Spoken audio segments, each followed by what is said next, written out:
my advice would be not to testify. But I can't unequivocally say he is or he isn't at this point. I only want to preserve his right.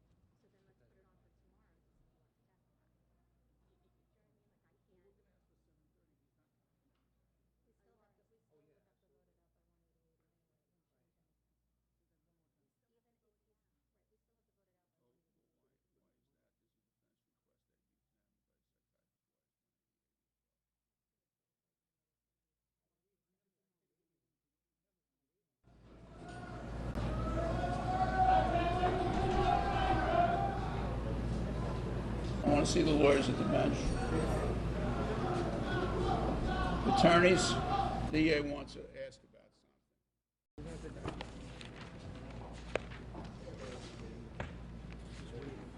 Remain seated and come to order. This is docket 2011 KN 056101. Levi Aron, defendant is charged with penal law 12527 and penal law 13525. Judge, the people are seeking remand in this case. This case involves an 8-year-old boy who was abducted outside of near a dentist's office where the defendant had gone to pay a bill. He took him to his home. He has admitted to smothering him and dismembering him. He has ties to out of state, specifically to Memphis, Tennessee. Based on the nature of this case, there is no reason to not have remand. At this time, Your Honor, we're going to move for remand for a 7:30 exam. I have some serious concerns about the defendant's mental state, his cognitive abilities. He's indicated to me that he hears voices and there's some hallucinations involved as well. So we would consent to a remand and ask for a 7:30 exam of the defendant this time. Ms. Randleman. Just people with no objection. Your Honor, I just want to make the record clear.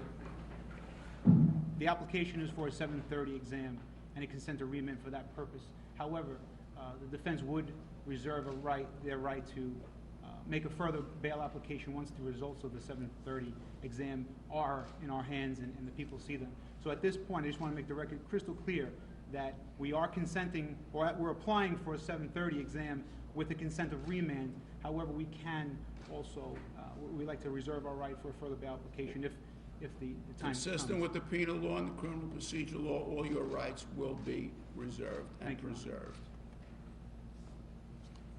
DA served 19050 notice. Is there anything you want to say on that issue? Your Honor, I've spoken to the defendant at length. I've explained to him what the grand jury is. I explained to him what his rights are to testify perhaps in front of the grand jury. He has indicated to me, he has also indicated to Mr. Bazile that he will not testify in front of the grand jury in this matter. At this point, I do feel that his waiver and his negative answer of not testifying in front of the grand jury is made willingly and knowingly. And we did spend quite a bit of time with him in the back, and we explained his rights to him. We explained exactly what the grand jury is and what his rights are there too. And he's expressed to me and Mr. Bazile that he will not testify in front of the grand jury. Ms. Randleman, anything you wish to say? No, Judge. Ms. Wyman? No, Your Honor. Either counsel want to make any statements? Yes, Your Honor. At this time, we're going to move that the defendant be put on suicide watch and be kept in protective custody for his own safety while he's in the system.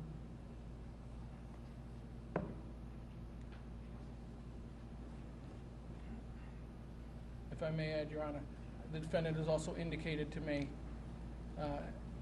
some despondency, and I'm very concerned for his well-being, so I'd like to emphasize that for the purposes of suicide watch. I'm very concerned. I'm ready to make my decision. Does either side want to make any statements or comments? No, Judge. Nothing further. Thank you. In accordance with the penal law and the criminal procedure law, the defendant is remanded for a 7:30.